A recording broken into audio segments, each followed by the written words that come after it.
we'll swing around back to that because I have some questions about that because I loved living down there.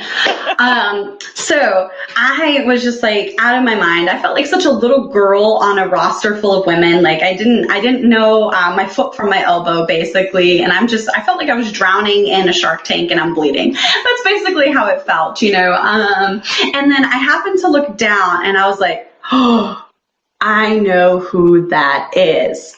And the booker who booked me at my table said, who is that? And I'm like, you don't know? And I was like, that's Princess Victoria. And I started like going on and on and on about like accolades and things that you had done. And he's just sitting there like, how do you know this? And I'm like, well, after I got into wrestling, I had a lot of catching up to do. I missed the territory days. I missed all of that. And so when I started wrestling is actually when I figured out and found out about you, Sharon Martel, Velvet McIntyre, Wendy Richter, Leilani Kai, the Jumping Bomb Angels, and I just fell in love all over again. And so in my head, I'm thinking to myself, do I go over and talk to her? Do I introduce myself? I don't know. You know what? Screw it. This might be your only opportunity. Go for it. Why not? And I remember I was wearing just this awful dress. Somebody had messed up my hair. It was supposed to be bright red. It looks black. And I just go over to you very awkwardly. And I'm like, hi, my name is Taeler Hendrix. I love your work and all this other stuff. And we start having a conversation. And you took, like, a lot of people don't realize like how much this actually means to somebody. You know, I was a nobody to you. You didn't know me from Adam, you know, and you just took all the time in the world to stop and talk to me about where I came from, where I was training. And then you were actually so cool that you told me to sit down with you at your table after we took a photo together.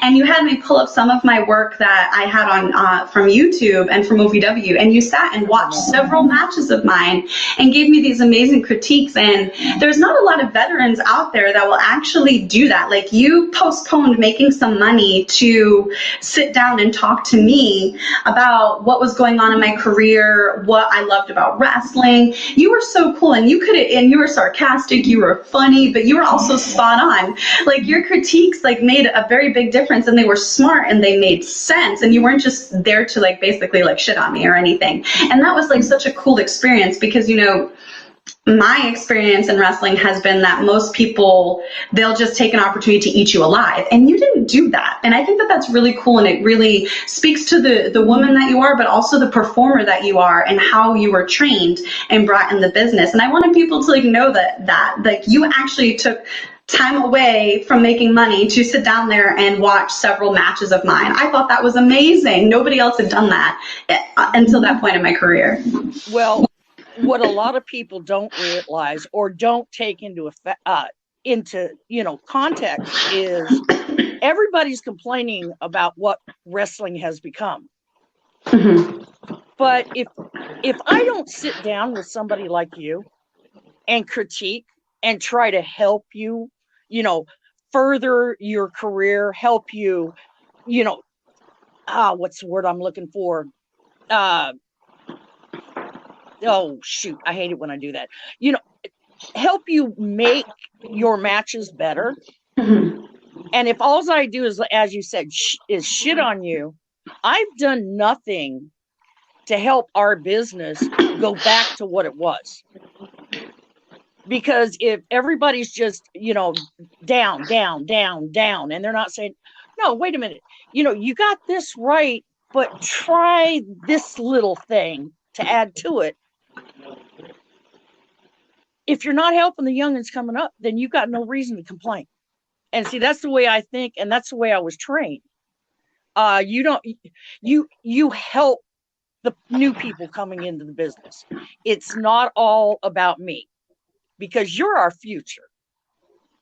And if we don't help our future, then we, like I said, we've got no right to complain what it turns into.